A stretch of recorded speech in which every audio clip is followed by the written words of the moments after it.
ESG has become an oddly controversial term these days, and it's hard to understand why good business practices would create any negativity. So I have a previous guest back on today to talk about it and their journey through these tricky waters. Today we have back with us Ricky Marton, formerly of Koru and now of OpenAccess Ventures. After our last discussion with Ricky, Koru was acquired by OpenAccess Ventures and rolled into their platform. Koru provides them with the skills to find companies with good business fundamentals and to help their early stage investments foster good business practices. So let's talk with Ricky about all the changes. Welcome, Ricky. Hey, Chris. It's great to be here. Big changes for Koru, which is now no longer Koru, I guess. But you are OpenAccess Ventures. And it's a really interesting story of how that all came about. Could you just talk us through, because I think, not a lot of people have had the experience of starting a business and then having that business, get acquired by private equity, and but in a private equity that specializes in early stage investments, which kind of is actually operates in some ways like a venture capital firm. So I just want to hear how that whole process went and what your thinking was throughout the whole process. Let's dive right in. So I guess I'll get started with the fact that it was a total whirlwind. One of those things that I could never imagine I'd be here today based off the last year, the last 2 years and everything like that. But I guess that's how these kind of big deals kind of come up and really take place. But essentially, to paint the whole picture, we were in the early stage. We were working with some early stage clients, some beta users, pilot users, some early customers and things like that, really just honing in on who we were as a business and that service that we were providing. And we had a team retreat out in LA. We were presenting at a conference, and we had this unified vision of who we were moving forward. And along that time, we actually had an investor that was interested in putting just roughly $100K into it. They wanted us to do a $300 to $400K pre-seed, or say, we really like what you're doing, what you're building. We like your team, the technology, all those things that really make for an early stage relationship. And that happened to be basically the parent or the sister company of OpenAccess Ventures. And so Blueprint Ventures was the firm that was looking to invest in us. And I started working with their COO, their CEO, a couple of their other members. And what they're really looking at was our service and who we were as a technology platform. And at one point in time, they kind of sat back and they realized that technology that we built was not only a good fit for them and their portfolio, but more so as a service for their portfolio companies, as well as the clientele of their future portfolio companies, what they're trying to do. And so big picture, what they were trying to create was a similar private equity firm for early stage ventures. So this micro cap, seed stage entrepreneur that was focusing specifically on sustainability ventures. And they're looking at it from a business move. So business, sustainability, they go hand in hand. And we've talked about this before, how being sustainable and really being mindful of your resources and everything like that is good for business. And they wanted to create an entire fund around investing in those sort of entities. And Koru was a perfect solution to help kind of drive those forward, create an opportunity, as well as kind of a sales mechanism for getting clientele in the door for these portfolio companies. And so fast forward, conversations over conversations, we just started having deep conversations with their portfolio companies, a couple of their clients, little projects here and there. And one thing led to another. Next thing you know, they're flying me out to Florida. We're sitting down for a dinner and they go, "Hey, Ricky, we want to buy Koru and bring you in underneath the umbrella of open access and have you lead our team and develop a portfolio and sustainability related technology initiatives," or something like that. And I kind of laughed at first. I was like, good one. I came to you for money. Yeah, what are you talking about? Exactly. And so it became this, it was at first just kind of a crazy idea, one that was, hey, this is an interesting concept. They're spinning around the feasibility of it. And then it graduated to, hey, this is actually a pretty good idea. How do we make this happen? Legally, formation wise, what does it look like in terms of the whole structure we've created?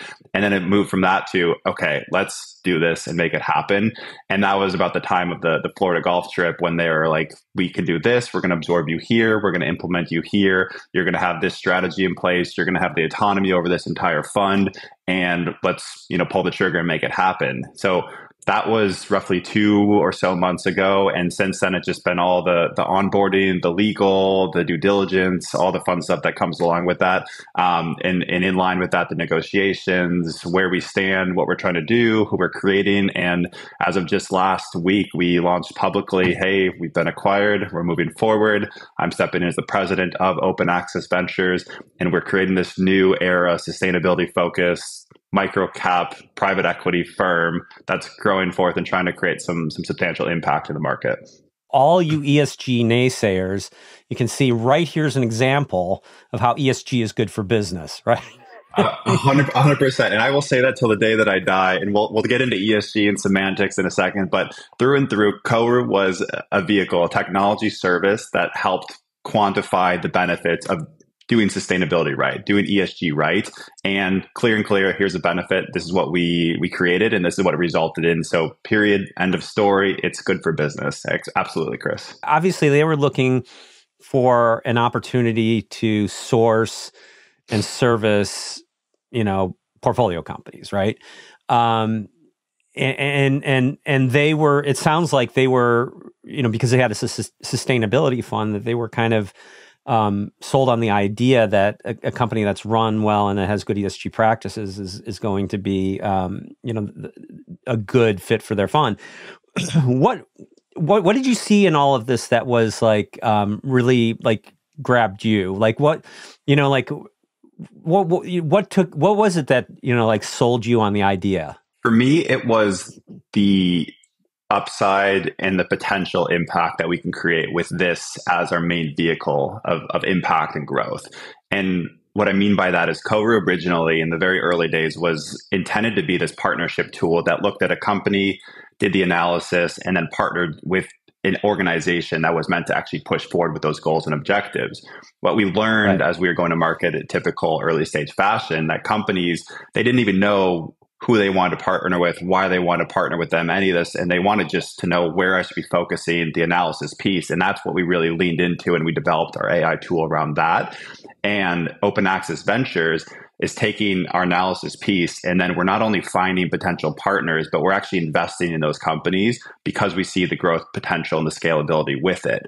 And so OpenAccess Ventures, in a sense, is a hyper-focused quality over quantity version of Koru that has the ability to really specify and look at organizations that are pushing forward with this social impact, sustainability, and ROI generated business model and really push forward and try to scale it to the heights that really Koru couldn't before.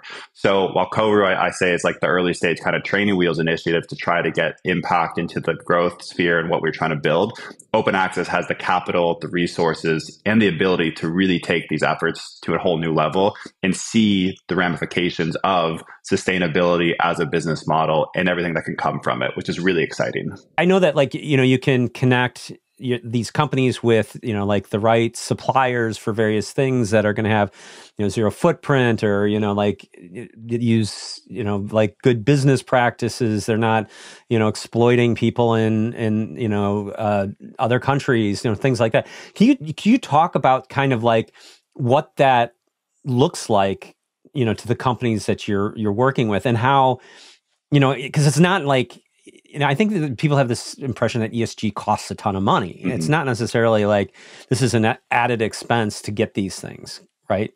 So can you talk a little bit about that? Yeah, definitely. And I think using an example will really illustrate the picture well. And so open access, our main thesis is that we focus on companies that are prioritizing sustainable innovation and leveraging it as a competitive advantage to drive these financial returns while positively impacting both people and the planet.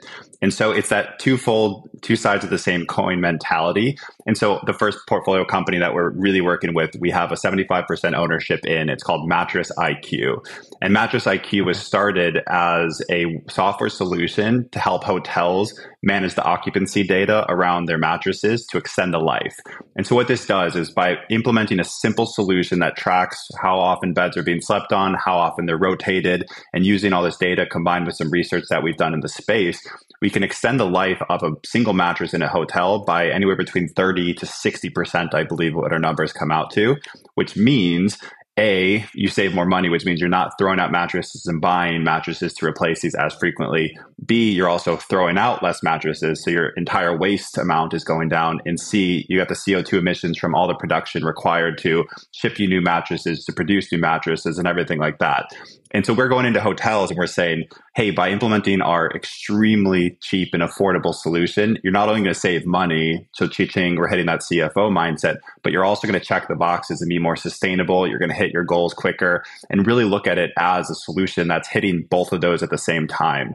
And that's our entire thesis at Open Access, is to look at these companies who aren't just doing superfluous ESG or this or that, but really driving profits for these hotels, the hospitality industry. That's our early niche, and figuring out the solutions that we can provide that actually hit both of those simultaneously. Because at the end of the day, like we talked about before, ESG gets all the bad rap. All these professionals are starting to feel frustrated because they're tasked with doing these super comprehensive disclosures and reportings and this and that. And I will always kind of stand here and say, just focus on what your business can do to improve, to be more sustainable, to use less resources, to save some money. And that's the type of ventures that we're investing in to help grow and nurture in the sustainability space. Even get better results too for the end customer as well, because it's not like you're just saying these mattresses have all been here for, whatever, 3-6 months or whatever it is. And so we got to just replace them all. I mean, you might have, 10 mattresses that get used a ton and actually need to be replaced on an earlier basis, but you're replacing them all because you didn't know, right? Exactly. And that's what, the fun part about this is you get so deep into specific industries. And so who would have known I've been doing research on mattresses and hotels, but, you learn that they have these rotation schedules, they have these flip schedules, because a lot of hotel mattresses you can actually flip. And then they have kind of replacement where they just wipe out a whole floor. But, like you said, if you have that beautiful oceanfront villa that's booked up 98% of the time, maybe you take that and put it in one of those back parking lot villas and switch the mattress versus just wiping and throwing them out. So just tapping into the data that they already have, it can make their whole entire system more efficient. And the actual work required is about 5 seconds per every 3 weeks or something like that for an extra check that the housekeeper has to do. So all in all, it's basically like a dagger as far as this is the best solution that we could possibly be selling in the early stage here, because it's so almost obviously painstaking that this is going to save you money and allow you to be more sustainable in the big picture. And that's just good business. That's just good business. Like we said, that should be the slogan, shouldn't it, Chris? We talk about this too. Yeah, too often. It's just good business. It's just good business. It really is. Absolutely. And you kind of just hinted at it just a second ago, and I talked about it a little bit in the introduction. ESG has taken on this whole other life in the news cycles right now. And I don't even really understand why these things have become controversial, because it just seems like, yeah, these are things we would want to do because, like you said, it's just good business. Could you talk to what you're seeing in the market? I mean, I feel like people are kind of walking away from the term ESG and trying to find other ways to describe it at this point. Yeah, it's a whirlwind, and this could warrant its own completely long conversation about it. Because what our team discusses all the time, we share these news articles. We have a Slack channel that's research, and we just drop links here and there about another large company just completely dropped everything from ESG. Professionals losing their jobs that have ESG in it, or DEI, or all these things. And to me, it's really disheartening, actually, because we've, as a society, especially in these large companies, we've attached the term ESG to negativity, meaning it's a cost center. It's something that's going to either be highly scrutinized and it's going to bring you negative press at some point in time if not done properly. It's going to make you see things differently, and that's going to give you the spotlight in a way that you don't want to. And so all these companies are starting to realize that, hey, a quick, easy route is just to wipe it out completely. And so there was a really interesting stat, and I'm not going to say it specifically because I don't remember specifically, but basically it was something about greenwashing, the concept of basically doing something, saying you're doing something green or environmentally friendly, but not actually following through with it or making claims that are too large. And the actual companies that were afraid of greenwashing, so it's called this green hushing, was a much, much, much higher, somewhere in the 70, 80% compared to the ones that actually were greenwashing, which was like 1% or 2%. And so what happens is because of the fear and the discourse that all these companies don't want to have that new headline that so-and-so sued because of X, Y, or Z, they're just saying, we're not going to do it at all, which is terrible because you have all these initiatives, all these efforts that have been put into place over the last 3, 5, 10, X amount of years. And all of a sudden it's come crashing down because there's a little bit of polarization behind it, because there's this fear over these headlines that are taking place. And to me, what that means is that we're just coasting through in a reactive state and not actually thinking about what it actually means to really value ESG and what that stands for. And the terminology in itself, it's, environmental, being more mindful of the resources that you're using, the social side of it, caring about the people that you're working with and that you're hiring or that you're serving. And then the governance side of things, like be mindful of the diversity in your organization.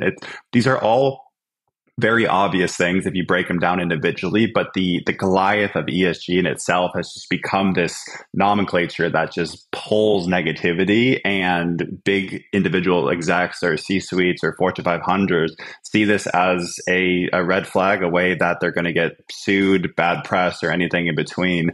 And they just say the quickest way and the most risk-averse way to deal with it is just remove it completely. Yeah, I guess we can't have nice things in this country. I guess not. I don't know where that was in any sort of bylaws or constitution, but that's what we're seeing, I suppose. Not allowed to have nice things. Well, but we talk about this like perception of downside, and I mean I think some of it is just not fully committing and leaning into it. I think too, just sort of like taking the easiest path. But I mean, I think there's a false narrative here too, that like you mentioned, it's like the ones that were doing the bad behavior, were far smaller than the ones who were scared about the people who were doing the bad behavior and getting associated with them. So, clearly, not companies that are pursuing ESG initiatives are not getting sued out of business, and they're not, like you said, not all greenwashing, and they're not all, And I would imagine, there's part of it is like, sometimes comes from your biggest fans. Is like that nothing you do is ever good enough too, which is a hard spot to be in. People you agree with attacking you, but but I got to imagine like it's the reality of the problems is just not there. I don't see companies getting sued over their ESG initiatives or because they're greenwashing or I just don't see that happening. Mm-hmm. So where is all this that everybody's so frightened of? Yeah, I think it's the use case of there's that one martyr out there that gets, put up there in the spotlights, and the rest of the people kind of run in fear from that initial or big kind of, one group, catching the flame. And the funny thing is it's like you said, I'll keep saying this tagline, it's good for business. And so you have businesses that are really holding strong and going through with this. And I think those are the businesses that are actually going to start to really thrive. And taking your question in a slightly different route here. But like, for example, just this morning, Lego announced they just had, breaking records of sales or revenues, whatnot, doing really, really well. But they're also investing a ton of money into making sure that their entire Lego lineup is completely recyclable from all reused materials. And the CEO announced like, hey, we're doing really well. Sales are doing, very, very good. Profits are high. But we're also going to be spending a lot more money on this initiative because we believe that this is the future. And it's that mentality, to kind of come back to your original question, is he sees this long-term future, projected that Legos in the future, however many years from now, will be completely recycled. It's not going to be plastics. The CO2 is going to be removed to almost nothing, or his goal to get it down to zero. And that's the sort of mentality that these big companies need to adopt, and small ones for that matter too. But instead, what happens is they look at it from a quarter to quarter basis, and they say, wait, I need to install what machinery? I need to, remove what protocols or create other SOPs or other processes. What's that going to cost me? What's my benefit? What's the ROI? And then the quarterly by quarterly basis that we all operate in and we've been trained to is just completely opposite of what's required for the long-term ESG sustainability movement. And I think that in itself, the short-sightedness versus the long-term thinking is the main downfall when it comes to these different initiatives and why they're not really taking hold and benefiting the way that they can. I would suggest to Lego, if they really want to even double their business, make the edges less sharp. You mean you don't like waking up in the morning and get one right in the foot, stepping on it, jumping a few times? That is brutal. That's the next ESG initiative for them. So how do we advance this cause, I guess, is the next thing. I mean, I'd love to highlight, as many, success stories as possible. But I mean, but it's going to take more than just that to, advance the cause of ESG. I mean, as somebody who's in the middle of it, what do you think? What do you think we can do to kind of remove that log jam that we've got going on right now? Our conversations internally at OpenAccess, we talk about this thing called quantifiable benefits, meaning putting numbers on what we're actually doing, what we're actually creating, and whether we like, and just to put some context here.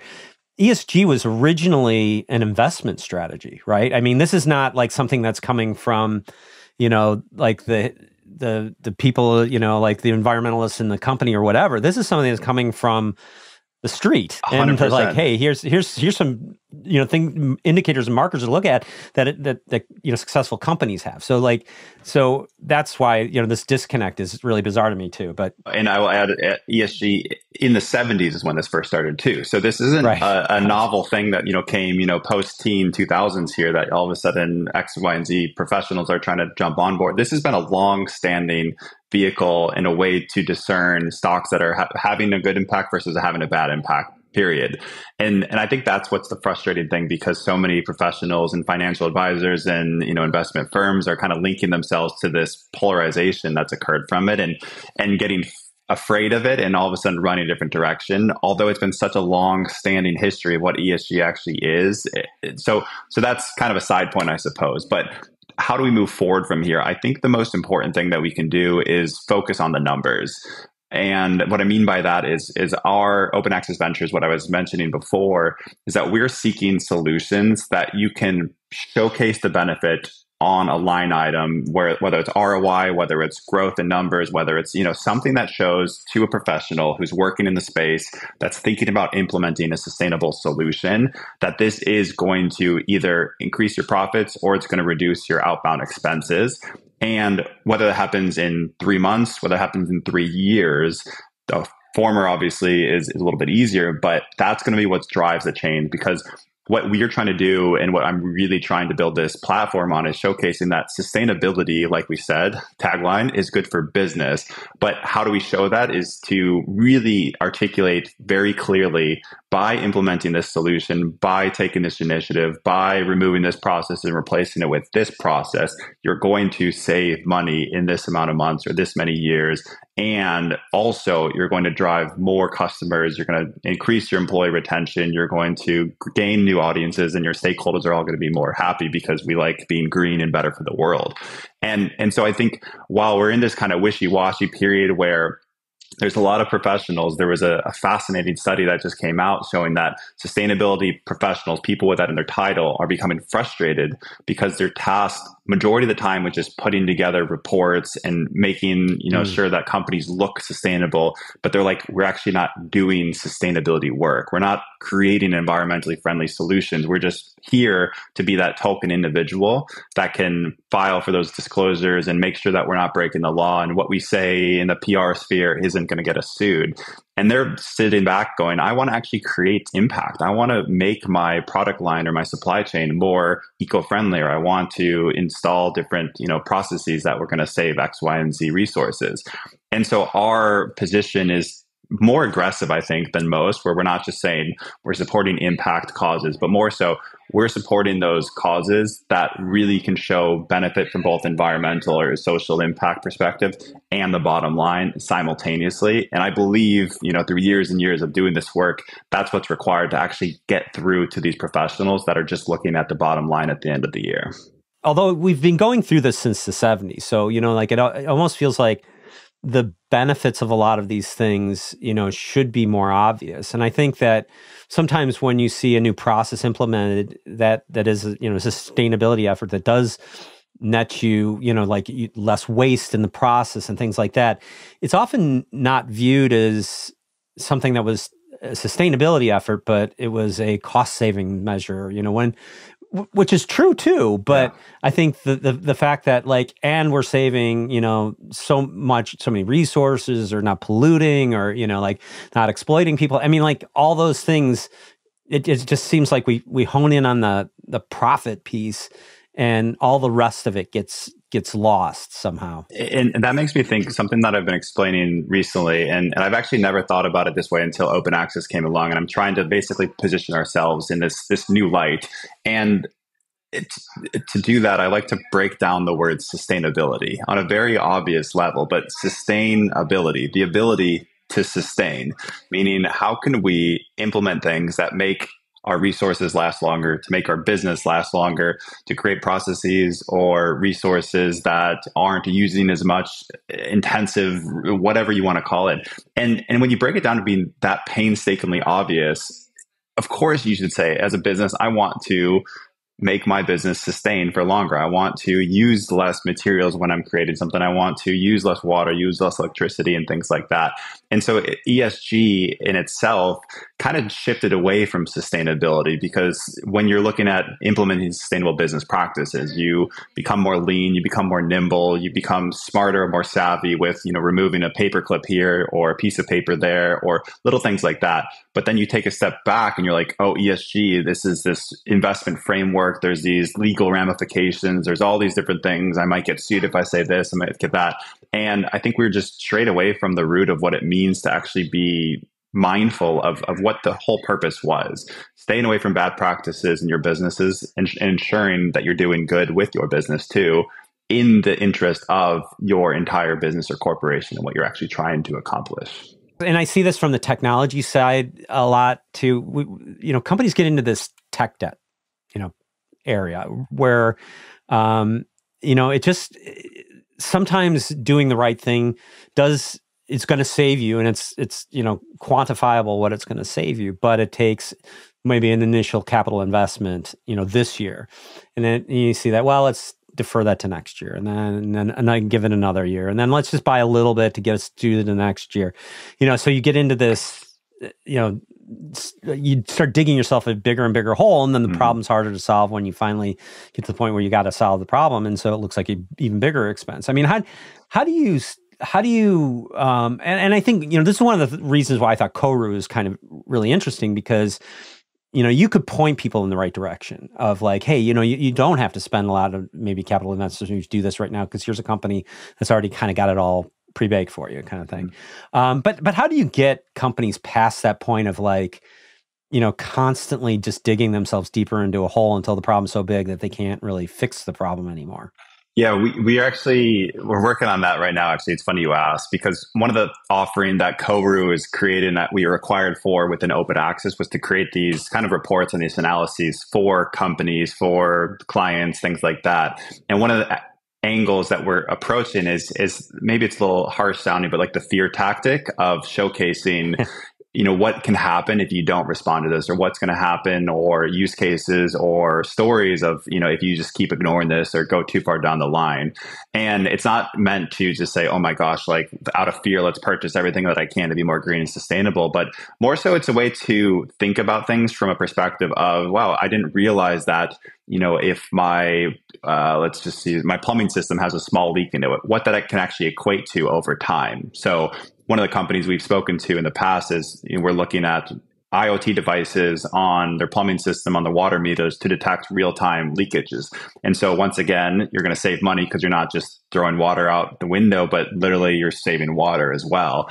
And it's those sort of stories that you go, hey, have you thought about managing or monitoring this from an instant perspective? And they go, no, I haven't really thought about that. And you're like, well, we had this horror story basically where this apartment complex was basically, paying 3 times the amount for their water consumption because they had this underground leak. And by the way, it also rusted out their entire system. It needed to replace their entire this or that. They had mold and all these different things. And you kind of get this like, oh my gosh, I didn't even think about that. And that these can happen. And it's one of those, wear a seatbelt because you don't want to fly through the front window, but you also start to realize that these are precautions that you can put in place and also have benefits from it if that were to occur. And I think that perspective has been really, really powerful in what we're trying to do. So all in all, it's something that we're still actually working on because it is a tough one to showcase, like Yeah. if you are ignoring this for so long, are we going to prove that your customers will, start to dwindle? Are your employees going to become dissatisfied? Like those things are kind of hard to quantify. But if we can show, hey, this was a business that was just like you, and this is what happened when they kind of swept it under the rug year after year, and this is what could happen to you, like let's help and get ahead of this. I think that's a way to really get through to them. And we're seeing some success with those as well as from individual conversations we've been having. Well, it's interesting too that you're paired with a private equity firm because, some of these, like I mentioned, some of these things are capital investments and things like that. I mean, there could be some interesting financial vehicles to kind of help companies get over that initial hump and like if you paint out, here's the ROI, here's the cost of not doing anything, and here's the cost of doing something, and if you need that little upfront, here's a financial vehicle to kind of make that happen too. That does seem like a really interesting mix of things. 100%, Chris. And that's one of the things I'm most excited about, because one of the things that our team is doing right now is just sourcing and creating this funnel system that looks at different companies, different industries, how we can help and assist. And our owner, the owner of OpenAccess, Steve Gelly, he says it beautifully. He's like, find companies that have a challenge and let's help them kind of satisfy that challenge. And oftentimes in the PE space, what that means is just adding some capital into it, but also the experience and expertise to look at things from a different perspective, to say, have you, tried doing this versus that? Or like, let's put a little money in trying to do some A/B testing to see if we can fix it and go a different route to see some growth occur. And you're spot on. A lot of these businesses are kind of hesitant to take the plunge and make that big investment because of the uncertainty. And so what we do as a firm is we were looking to really de-risk the founders in these companies because we've done it before, and or we have the research, the guidance. And by the way, we're also not saying you have to spend your very limited budget or your resources on this, and we're actually going to help kind of supplement some of this. So it almost becomes to some degree a no-brainer because we're providing guidance as well as capital, and we're finding a way to help support them. And the whole purpose of PE is to get those returns, obviously. But from this perspective, being in this position, we're in this cap versus from Koru's perspective, it's entirely different. And I love, and I'm really excited to see what we can really create from that mentality. So is Koru still an ongoing entity? Can people still, get some, consulting from ESG separately without, being acquired or? Yeah, like it's a fun question. We haven't shut down Koru. So Koru itself, the site's still live. We have a nice banner at the top saying, congratulations, big news, we've been acquired. We're actually on the fence of going back and forth. Do we just make it a landing page that says head over to Open Access, or do we just keep it up there? And if someone trickles in and we're like, we need your service, then who are we to say no? Let's just put an automated report and do a little monitoring and consulting on the side. So for time being, what I envision occurring is we'll just kind of let it coast. We'll continue to engage with our partners and clients and things like that. They're all been made privy of this is occurring and kind of our new direction and here on out. But eventually, what we've talked about is Koru can almost like spin up in itself, and that platform with that recommendation analysis, with that data collection piece might actually be of use in the future when we have a wide variety of portfolio companies all underneath our umbrella. And we might use it as a tool to say, hey, hotel, we identified this gap, this challenge, this piece of, sustainability effort that you can change. And by the way, we've collected all of these solutions for you and put some predictive analytics on it or extrapolate what change that they can create if they partner with these groups, and then upsell and cross-sell all of our portfolio companies to them in one place while still driving forth with the sustainability ecosystem that we're building. So a lot of, maybe we'll see, time will tell sort of thing. But for time being, I think we're just going to take it, one week, 1 month at a time. And it's not going anywhere for time being. Well, that's good. And it sounds like there's some great opportunity in the future. So if you're a company that is in, kind of this sustainability space, and you're looking for money, what are you looking for out there? Is there anything specific in the market that, like, hey, if you're doing this, come talk to me kind of thing? The original wedge that we're really excelling in is sustainability solutions that are often tech driven in the hospitality space. And that's a little bit more narrow than Koru was, because we were kind of everything under the sun. And we're not, planting the flag and this is where we are permanently from here on out. But our initial connections and relationships in the early portfolio companies that we are working with are going to allow us to focus a lot of time in the hospitality space. And I think the really interesting thing about hospitality is, if you look at it, there's a wide source of ranges of products and solutions that we can sell, whether it's, the actual mattress, very specific to a hotel, but also there's camera systems in restaurants that show your waste that you're throwing out so you can put out less food to your buffet, or there's furniture items that are completely 3D printed to remove waste and it's from recycled materials. So it's kind of sky's the limit as far as being creative and find solutions that can actually fit within the hospitality space. But if you are a company and you're in this early stage and you're really looking to excel or push forward with sustainability initiatives, period, we want to talk to you. It's just a matter of whether we invest in now or we look at how it fits into our portfolio in the near future and just kind of react one by one at that point in time. But either way, I think what's really exciting is we're on almost like ground zero for this. We have a few portfolio companies we're working with. We have our eyes open, the funnel's open. We're looking for companies to start coming in and engaging with those conversations. And where it takes us is to be determined. But I think that's part of the fun of the wild ride that we're jumping into here. So if people wanted to get in touch with you, where's the place to go? Where do they find you? Yeah, so our website, everything kind of leads back to our team. So I'll see it one way or the other. OAV.ventures is our site. Or inversely, you can reach out to me directly. In my email, I'm sure we'll put it up somewhere, is ricky@oav.ventures.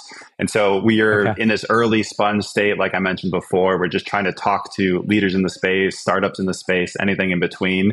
We're also trying to nurture relationships and partnerships from groups like accelerators or other investment firms that the company might not be a good fit, but hopefully they'll go, hey, I know this guy, Ricky, they're pushing forward with something pretty cool here. You should speak to them. So really just trying to engage with these conversations, and anyone and everyone, if you want to reach out, I'd be more than happy to talk over any of these points as well. Ricky, I got to say, thanks for being on again. I'm excited to see where this goes, because this is an interesting turn. I mean, I was a fan of Koru, when you first talked about it, and now that you're adding, more of these details and building up the stack, it's getting even more interesting. So thanks a lot for sharing it with me, and keep in touch, as I want to see where you guys go from here. Yeah, I appreciate you having me on again, Chris. And who would have been able to guess that this is where the second version of the second showcase would be? I would have no idea. It's been a whirlwind. It's been a lot of fun, but I would love to keep in touch, and maybe we'll do a round 3 once we have 20 portfolio companies and we're implementing this huge change or something like that. Because I'm a big fan of future TV and what you're putting out there. So let's keep in touch. But yeah, great to speak again, and thanks for having me on the show. Yeah, well, and I love sustainability companies. So like once you start building up that portfolio, come talk to me, because I'm sure I'd love to see what's in the portfolio. Yeah, absolutely. And for any of your future guests too, be like, hey, maybe we can get this group going and collaborate all together, create that ecosystem. All stem from you, Chris, of course, the mastermind behind it all. Yeah, I don't know if mastermind is, lost his mind maybe is better. Hey, you got to be a little crazy to do big things in the world, right? That is true. That is true. Well, you keep doing big things, and because it's just good business, and we'll talk to you soon. Perfect. Thanks so much, Chris. Take care. Thanks for watching. I'd love to hear your thoughts on ESG in the comments below. And if you could, give us a like, think about subscribing, and share this with a friend if you could. And I will see you in the next one.